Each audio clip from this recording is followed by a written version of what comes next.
जिस दिन से बुआ जी ने सबको ये बताया कि भाभी एक बेटी को जन्म देने वाली है, उस दिन से शेरा भाई और बुआ जी दोनों भाभी और उनके बच्चे की जान के पीछे पड़े हुए हैं। आज के बाद इस घर की देरी पे कदम रखा तो मैं भूल जाऊंगा कि कभी तू मेरी बहन थी। मेरी बेटी को जरा भी कष्ट हुआ तो सारी जिंदगी जेल में सड़ने के लिए तैयार है।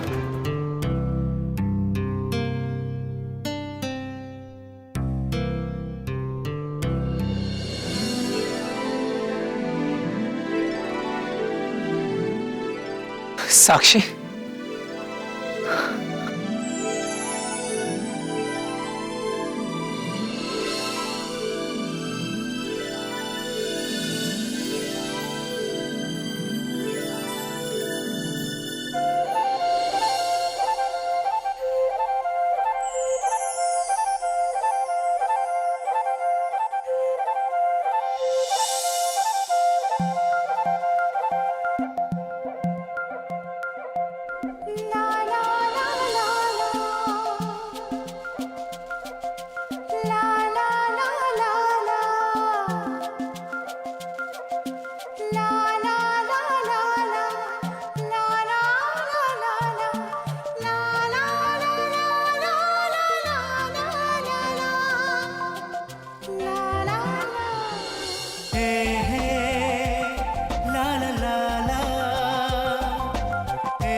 साक्षी,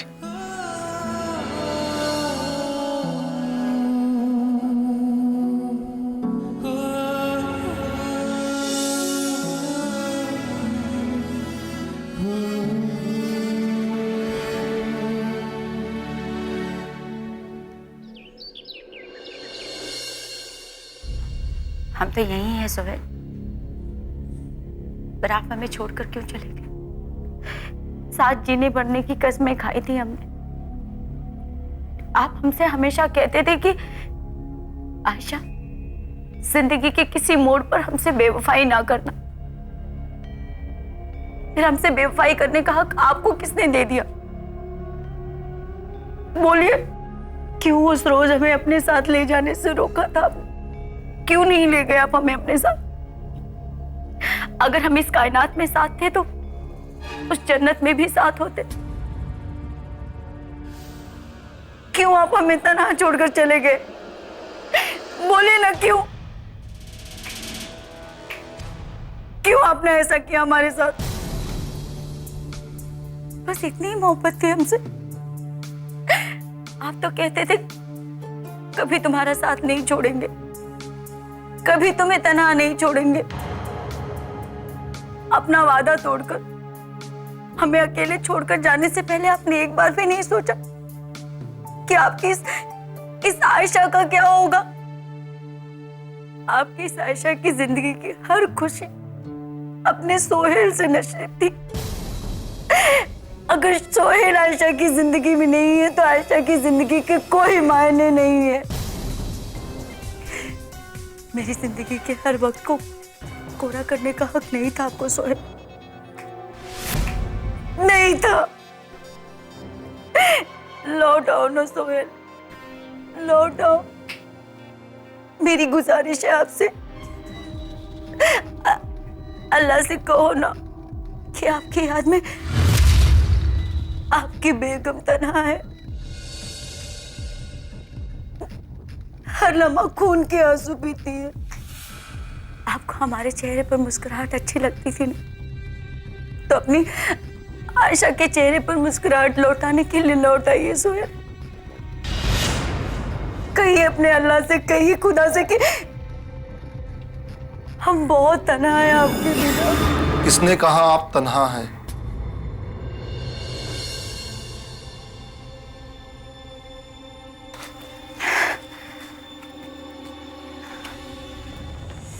अमान भाईजान, आप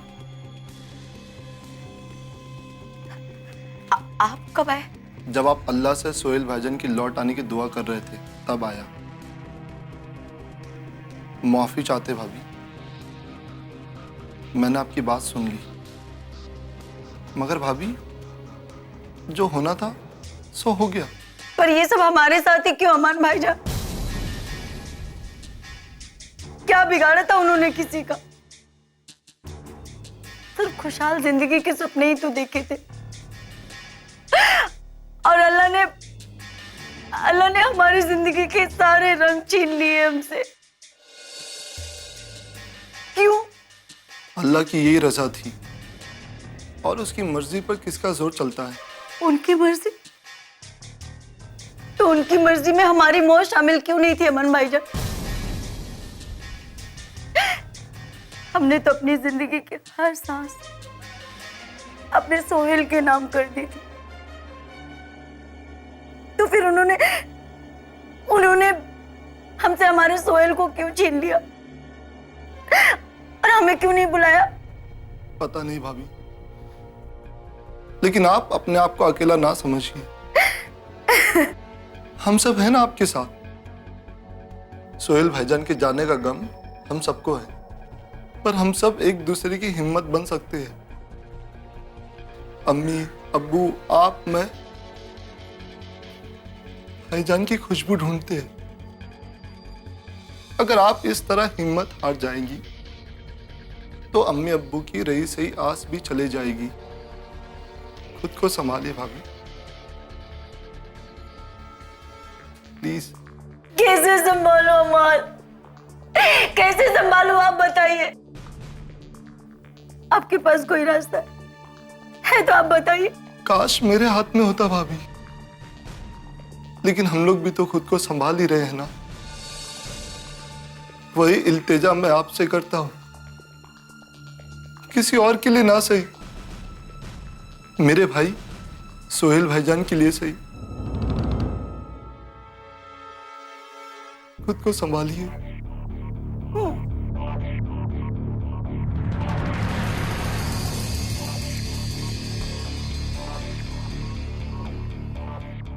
आपके लिए। थैंक्स भाभी। वो भाभी, आपके लिए कुछ बाजार से लाना है? मैं जा रहा था तो पूछने आया था। नहीं, हमें कुछ नहीं चाहिए। ठीक है भाभी।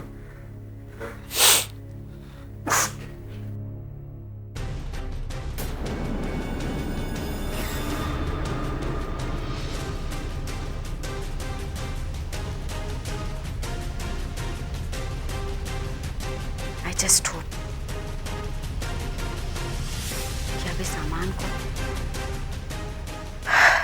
हम पर शक नहीं होगा। हाय अल्लाह, बड़े आंसू आने पड़े।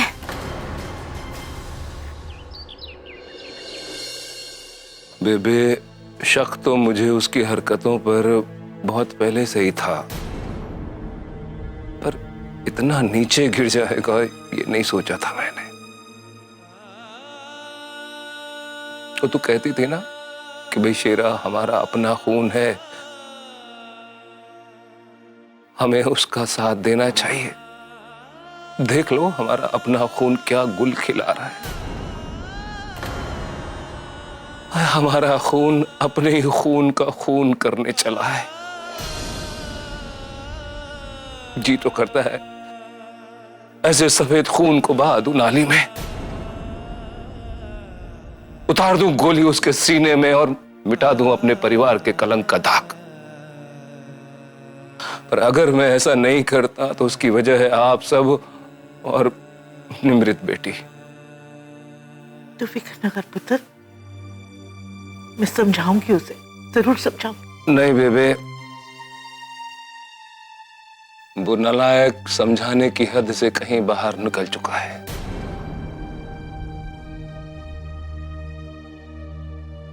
वो जो इंसान अपने बच्चे को मरवाने की कोशिश करे, उसके लिए अपनी बहन की जिंदगी क्या मायने रखती है? बेबे, आज मैं ये बात दावे के साथ कह सकता हूं कि हमारी प्रीत जिस हालत में है, उसका अगर कोई जिम्मेदार है तो वो सिर्फ और सिर्फ शेरा ही है।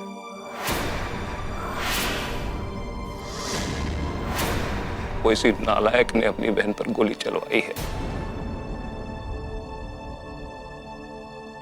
तो रचना जी, आज जिस बेटी की वजह से आप मुझसे बात तक नहीं कर रही हैं, वो शायद आपको याद नहीं, जब वो बच्ची पैदा हुई थी तो आपसे ज्यादा मैं खुश हुआ था। हजूर साहब गया था इसी बेटी के लिए, और आज एक औरत की कोख में जन्म रहे बच्चे को मारने की साजिशें चल रही है, सिर्फ इसलिए कि कहीं पैदा होने वाला बच्चा बेटी ना हो। यहां तक पहुंच गए हैं कि आपका बेटा आज नीचता की सारी हदें पार कर गया है।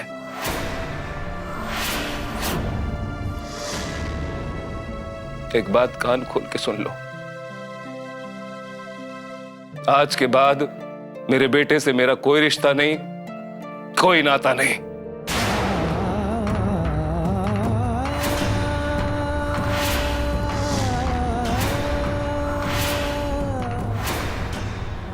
मर गया वो मेरे लिए हमेशा हमेशा के लिए।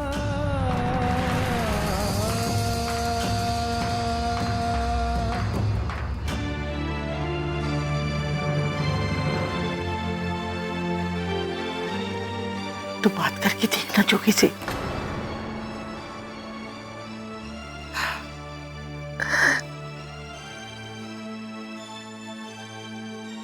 कैसे बात करूं बेबे, क्या कहूं? उनकी तो एक एक बात सच्ची है। कैसे कहूं उनसे कि हमने शेरा के हक में खड़े होके बहुत बड़ी गलती की। वो तो ठीक है पुत्र, पर इस तरह तो परिवार में ऊंची ऊंची दीवारें खड़ी हो जाएगी। कुछ तो करना होगा ना, कहीं तो अंत होगा इसका कि नहीं? पता नहीं बेबे, मैं नहीं जानती। पता नहीं किसकी नजर लग गई मेरे घर को, किसके।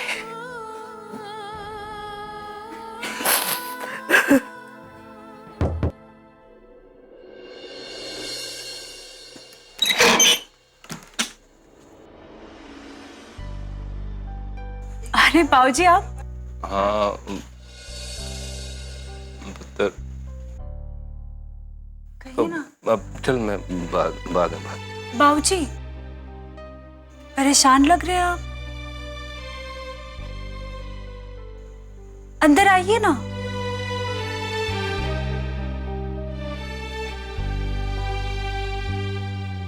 बाबूजी आप इतने परेशान क्यों हैं बाबूजी? क्या बात है? पुत्र, तूने जो मेरी बहू के लिए किया, उसके लिए तेरा लाख लाख शुक्रिया। बाबूजी वो मैं तो शेरा जैसे आदमी का बाप होने की हर सजा भुगत रहा हूं, पर आज मुझे लगता है कि कोख में बेटियों को नहीं, बल्कि शेरा जैसे बेटों को ही मार देना चाहिए, जो घर की और खानदान की इज्जत को उछालने में अपनी शान समझते हैं। अगर तुझे मेरे साथ रहना है तो मेरी हर बात माननी पड़ेगी, जो मैं कहूंगा वो करना पड़ेगा। ऐसा नहीं कि किसी और की बात माने।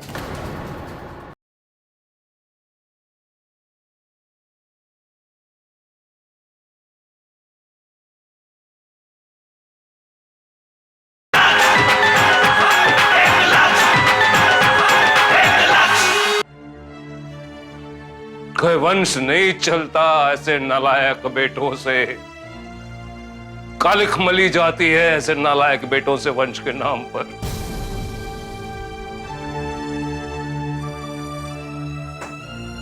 प्लीज आप शांत हो जाइए। इतना गुस्सा आपके लिए सही नहीं है बाबूजी, प्लीज।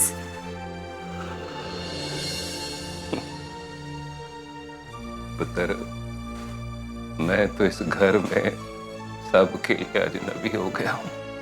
बाबूजी आप ऐसा क्यों सोच रहे हैं, क्यों बोल रहे हैं ऐसा? मैं हूं ना आपकी बेटी।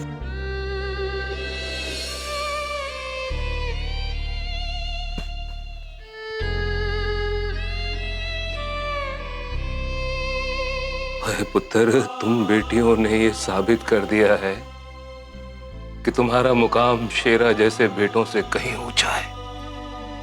और तू देखना, वो दिन दूर नहीं जब सारी दुनिया मेरी बात पर यकीन करेगी। ओ पुत्र, फक्र है मुझे तुम बेटियों पर, फक्र है पुत्र।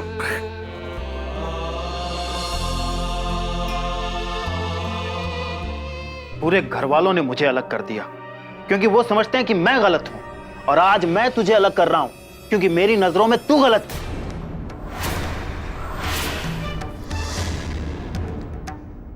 मैं गलत हूँ? आज आपकी नजरों में मैं गलत हो गई?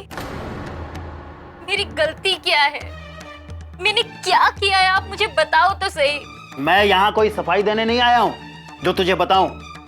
अच्छी तरह जानती है तू, हम इस कमरे में रहेंगे तो जरूर, लेकिन एक पति पत्नी की तरह नहीं। पर क्यों? क्यों? तुझे सब मालूम है। क्या धर्म होता है एक पत्नी का?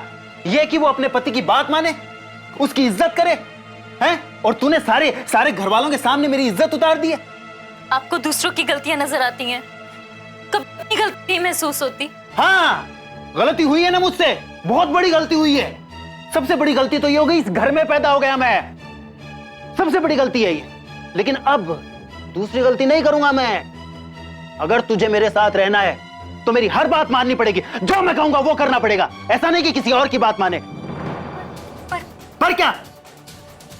और हाँ, एक गल सुन मेरी, अगर ये बात किसी और के कानों तक गई ना तो मेरा मरा मुंह देखेगी तू, मेरा मरा मुंह। फिर रहना विधवा बनके।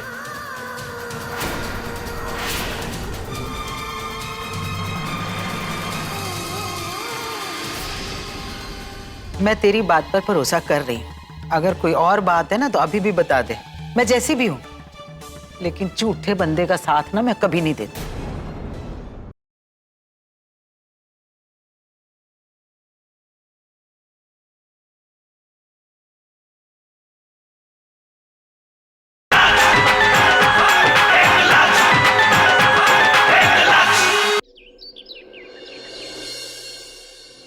दो दिन का कह के गई थी, 5 दिन हो गए।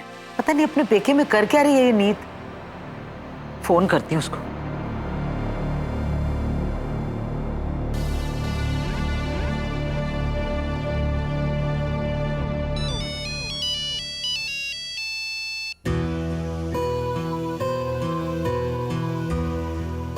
ये लो, शैतान का नाम लिया और शैतान हाजिर।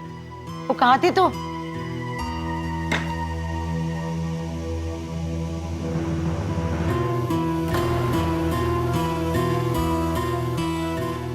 वो मुंह क्यों फूला हुआ है तेरा? मैं बताता हूं इनका मुंह क्यों फूला हुआ है। क्योंकि इनका पैतरा फेल हो गया।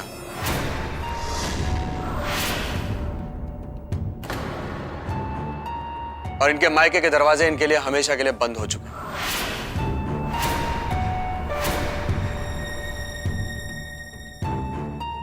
वो ऐसा क्या कर दिया नीत ने? पूछिए इनसे, यही बता पाएंगे आपको।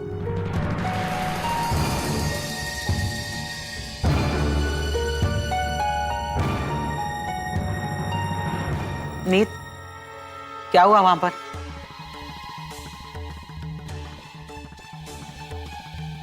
मैं कुछ पूछ रही हूं तुझसे, क्या हुआ वहां पर? नहीं बता पाएंगे शायद, क्योंकि इनमें थोड़ी सी शर्म बाकी है अभी भी, इसलिए अपना कारनामा छुपा रही हैं आपसे। बताइए ताई जी।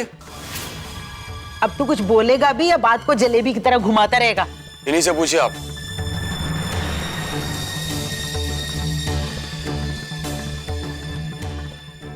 लो गया वो, अब बता। मम्मी जी, एक गल दसू मैनू, अपने भतीजे की जिंदगी बचाना कोई बुरी बात है? ना बिल्कुल नहीं, लेकिन उसमें कोई मुंह लटकाने वाली बात भी तो नहीं है ना। वो क्या है मम्मी जी? आप तो जानती हैं वीर जी को, वो शेरा से कितना नाराज रहते हैं। बस जरा से मैंने शेरा का साथ क्या दे दिया कि वीर जी का सारा गुस्सा मेरे ऊपर ज्वालामुखी की तरफ बिखर गया, और उस आग में घी डालने का काम कर रही थी वो सूर्या की बच्ची, वही जो प्रीत की जगह चुनाव में खड़ी हुई है। वीर जी घर के बच्चे को छोड़ के बाहर के बच्चे को सपोर्ट कर रहे हैं, तो घर वालों को बुरा तो लगेगा ही ना। तो मैंने इसमें क्या गलत कर दिया जो शेरा का साथ दे दिया? आप ही बताइए, कोई बुरी बात की मैंने? बात तो सही है तेरी, वो बाहर वालों के लिए कोई अपने घर वालों से तो मुंह नहीं मोड़ता है, जो कि ये बहुत गलत कर रहा है। बस यही बात मैंने वीर जी को समझाई, वो नहीं माने, उल्टा मुझ पे ही बिखर पड़े, कहने लगे आज के बाद मेरे घर में दोबारा कदम मत रखना। ये भी कोई बात हुई मम्मी जी? परनीत, मुझे इस बात में ऐसा तो कुछ नजर नहीं आता जैसा कि कुलजीत कह रहा था अभी अभी। मम्मी जी, कुलजीत को तो उस लड़की ने जो बताया है वही पता है। अरे घर के अंदर क्या बातें हुई हैं कुलजीत को क्या पता? बस वो तो आधे अधूरे रामायण को गाए जा रहा है। अच्छा? हाँ मम्मी जी। देख, मैं तेरी बात पर भरोसा कर रही हूं, अगर कोई और बात है ना तो अभी भी बता दे, मैं जैसी भी हूं, लेकिन झूठे बंदे का साथ ना मैं कभी नहीं देती। सच यही है जो तू कह रही है या कोई कहानी बना रही है तू? मम्मी जी, अब आपको भी मेरी बात पे भरोसा नहीं रहा? हाँ, मैं आपका कितना काम करती हूँ और आप है कि उल्टे मुझ पे ही। मेरे लिए तो ये डूब मरने वाली बात है, मैं डूब के मरी जाऊं वही अच्छा है। देख, तेरी आदतों की वजह से मैंने पूछा है तुझसे, अगर यही बात है तो चल ठीक है, मान जाती हूँ मैं। मम्मी जी, मैं ना थोड़ा फ्रेश होके आती हूँ।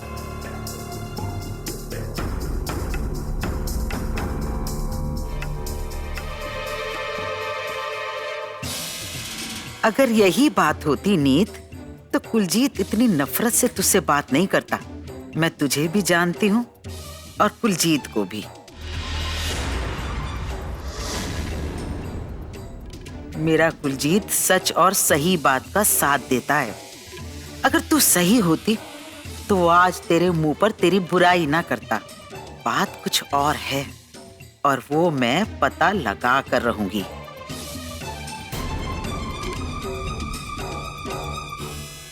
कभी कभी ऐसा लगता है भाभी ही भाई की बेवा है, और कभी कभी लगता है कि वो नहीं। मैं इस केस को पर्सनल लेवल पे हैंडल कर रहा हूँ। यकीन कीजिए, मैंने पूरे डिपार्टमेंट को साक्षी की तलाश में लगा दिया है।